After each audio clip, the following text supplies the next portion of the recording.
Votre force physiologique est à bien des égards la base de votre équilibre psychologique. Non, je pense que la nourriture et les toilettes, les deux doivent être loin.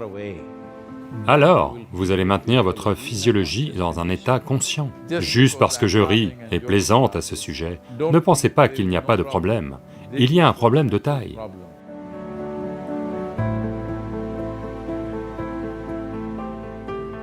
Sadhguru, pendant le confinement, nous avons pris beaucoup de poids en mangeant trop et en n'ayant pas d'activité physique. Pouvez-vous nous offrir quelques conseils simples pour perdre du poids, s'il vous plaît? J'étais à Chennai, il y a quelques années, et je parlais à certains des hommes et femmes d'affaires de Chennai. Ils n'étaient pas particulièrement obèses ou autres, mais un peu à essayer d'imiter la planète. Pas en tournant en rond. Au niveau de la forme, je veux dire. Alors, j'ai dit, vous savez, en tant que génération, regardez dans quel état vous êtes. Si j'étais venu à Chennai il y a 50 ans ou il y a 100 ans, dans quelle forme physique les gens auraient été? À quel niveau de forme physique ils auraient été? Les gens ordinaires, je parle. Je ne parle pas des gymnastes, des sportifs, pas ce genre de personnes, les gens ordinaires, dans la rue. Ou même aujourd'hui, le genre de force physique et d'état physique dans lequel sont les gens dans les campagnes de l'Inde, par exemple. J'ai dit, voyez, imaginez qu'il arrive ceci. Vous marchez dans la rue et vous voyez un tigre sauvage, affamé. Combien d'entre vous pouvez au moins grimper à un arbre? Et c'est un spectacle extraordinaire, un tigre dans une rue de Chennai. Ça n'arrive pas tous les jours, c'est quelque chose dont vous devez profiter. Mais combien d'entre vous peuvent grimper à un arbre, qui fait le tronc en général des arbres des villes qui sont sur les avenues et autres, ne fait pas plus de 3 à 4 mètres. Combien d'entre vous pouvez grimper ces 3 à 4 mètres et vous asseoir sur une branche, et profiter de la vue sur la vie sauvage? Non. Seuls ceux qui font les petits boulots, les gars qui balaient la rue, peut-être que lui ira s'asseoir sur l'arbre. Et regardez, quel merveilleux petit déjeuner vous faites! Pourquoi sommes-nous devenus ainsi? Ce n'est pas que le tigre est... Quand est-ce qu'un tigre va arriver? Ce n'est pas le sujet. Pourquoi êtes-vous dans cet état où vous ne pouvez plus rien faire physiquement? Tout ce que vous pouvez faire, c'est aller au bureau et revenir. Ces choses aussi sont nécessaires dans le monde d'aujourd'hui, mais n'est-il pas important que vous soyez, d'une certaine manière, physiquement compétent? La compétence physique est le reflet de votre force physiologique. Et votre force physiologique est à bien des égards la base de votre équilibre psychologique, il n'y a plus de doute. Votre force physiologique est la base de votre équilibre psychologique à bien des égards. Nous avons toujours dit cela, le yoga, les sciences yogiques, mais les gens en ont ri, parce que tout est vu à travers un trou de serrure. Les gens disent, le cerveau est un domaine d'étude à part. C'est pour ça que hier, j'ai avoué à tous les experts en neurologie, voyez, je n'ai pas de cerveau. Du moins, la plupart du temps, il ne fonctionne pas. Je le laisse éteint. Il y a assez de la pointe de mes cheveux à mes orteils. Il y a assez de cellules, avec assez de mémoire et d'intelligence. Elles vont faire ma vie. Je les ai bien disciplinées. Elles vont faire ma vie comme je la veux. Parce qu'une grande partie du travail quotidien et du fonctionnement quotidien est juste un travail répétitif. Tout ce qu'il vous faut, c'est un greffier. Vous n'avez pas besoin d'une personne super brillante pour faire toutes ces choses. Donc je les ai formées, et elles font leur travail. Je n'ai pas à penser comment manger, comment m'asseoir, comment me tenir debout, comment respirer et autres bêtises. Ça arrive simplement tout seul. Parce que un état physiologique très stable et effervescent est très important pour avoir un certain niveau de liberté psychologique. Autrement, pour chaque petite chose que vous faites, vous devez penser. Une fois que vous pensez, inévitablement, vous êtes incertain de la moindre chose que vous faites.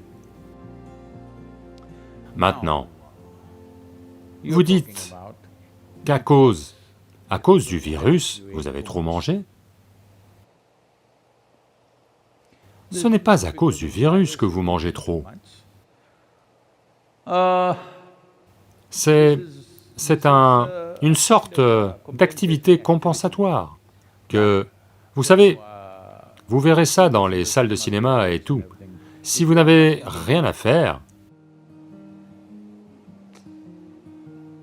jamais auparavant, dans l'histoire de l'humanité, la nourriture n'a été simplement disponible comme ça tout le temps. C'est une mauvaise chose que partout où vous allez, il y ait de la nourriture. Ça ne devrait pas être le cas. Je vois que certaines des entreprises américaines s'organisent comme ça. La nourriture et les toilettes doivent toujours être à moins de, peu importe, 15 mètres ou 30 mètres, elles ont fixé quelque chose. À moins de 15 mètres de partout où vous êtes, il doit toujours y avoir de la nourriture. Et cette nourriture est généralement vieille d'1 mois, bien sûr. Et il y a des toilettes. Non, je pense que la nourriture et les toilettes, les deux doivent être loin. Alors, vous allez maintenir votre physiologie dans un état conscient. Partout où il y a des toilettes, ce n'est pas bon. Parce que le corps a une certaine résilience. Vouloir courir aux toilettes n'est pas seulement physiologique. Parfois, ça peut l'être quand le corps... Parfois, il est perturbé. À ce moment-là, ça peut l'être. Autrement, dans des états normaux, c'est plus une situation psychologique qu'une situation physiologique. De tout le temps vouloir envoyer des messages, pas parce que vous avez quelque chose de très important à dire, c'est simplement parce que c'est un soulagement. De même, aller aux toilettes est un soulagement, la sexualité est un soulagement, n'importe où, n'importe quand, n'importe quoi, tout le temps, les mêmes choses, parce que vous accumulez des bêtises en vous-même tout le temps. Vous avez besoin d'un soulagement, constamment un soulagement. Ces choses sont ouvertement discutées dans le cadre de la psychiatrie, que vous devez arriver à vous soulager. Pourquoi êtes-vous refoulé? Je pense que dans l'une des interviews, un journaliste me demandait, « Sadhguru, que faites-vous pour décompresser ?» J'ai dit quoi? Pourquoi est-ce que je me compresserais d'abord? Je ne me compresse pas pour ensuite vouloir décompresser quelque part. Qu'êtes-vous, une horloge de grand-père ou quoi? Vous vous remontez vous-même. Même la montre n'a plus besoin d'être remontée, elle fonctionne toute seule. Pourquoi est-ce que vous vous remontez? C'est simplement parce que vous voyez la vie comme une accumulation. Oui, le corps est une accumulation, le mental est une accumulation, mais la vie n'est pas une accumulation, c'est un phénomène en cours. Si vous n'avez pas goûté à ce phénomène, vous ne connaissez que les accumulations. Vous pensez toujours que la sécurité est dans l'accumulation, que ce soit la richesse, l'argent, ceci, cela, et le corps. Mais au moins votre argent, vous pouvez le laisser à la banque, bien qu'il puisse peser lourd dans votre tête.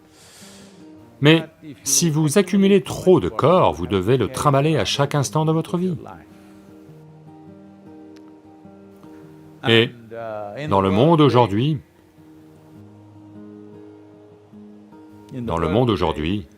30% de la population souffre de malnutrition. Et à peu près la même proportion de gens est obèse, en surpoids. Voyez, vous pouvez régler ça. Les problèmes de malnutrition du monde, vous pouvez les résoudre. Donc, cette pratique existe au centre Isha Yoga. Chaque fois qu'une cause se présente, quand Isha Vidya, vous savez, éduquer les enfants des campagnes, quand lever des fonds pour ça est devenu un problème, beaucoup de gens du centre de yoga ont fait cela. Tous les mercredis soirs, je ne vais pas dîner, et cet argent ira aux enfants.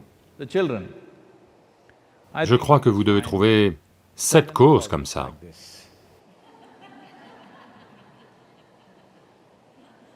Je peux vous en donner 7. Lundi pour Rally for Rivers, mardi pour Covery Calling, mercredi pour Isha Vidya, jeudi ça s'appelle Guruar, c'est pour votre Sadhguru. Vendredi pour Devi, parce que c'est son jour. Samedi, vous dînez, j'enlève un jour. Dimanche, pour Dhyanalinga. Comme ça, vous trouvez 7 ou au moins 6 causes auxquelles vous donnez 6 dîners. Le matin, vous mangez. D'accord? 10 heures du matin, vous mangez bien. Et à nouveau à 10 heures le lendemain matin. Et puis, comme vous devez maintenir une distance sociale, quittez la ville en voiture et revenez à pied. Montez dans un bus, achetez un ticket pour aller à 10 km et revenez à pied. Le mieux est d'y aller sans votre téléphone et votre portefeuille, pour que vous soyez obligé de marcher. Faites quelque chose, allez. Il y a déjà un problème. Vous voulez multiplier vos problèmes? Vous voulez augmenter la taille de votre problème? Ne faites pas ça. Il y a assez de problèmes, déjà. Je vous le dis, il y a un problème de taille. Juste parce que je ris et plaisante à ce sujet, ne pensez pas qu'il n'y a pas de problème. Il y a un problème de taille. Ne vous bernez pas, parce que si votre corps et votre mental sont dans un certain état, vous pouvez facilement vous berner. Ceci est arrivé. Shankaran Pillai avait un magasin de vêtements, ici aux États-Unis. Et une dame arrive pour acheter une espèce de chandail. Alors, il lui promet, c'est du 100% laine. Elle le prend, rentre chez elle, le lendemain elle revient et dit, « Vous avez dit que c'est du 100% laine. Mais ici, l'étiquette dit que c'est fabriqué au Bangladesh et que c'est du 100% coton. » Il dit, « Madame, ne vous laissez pas berner par ça. L'étiquette n'est là que pour berner les mythes. »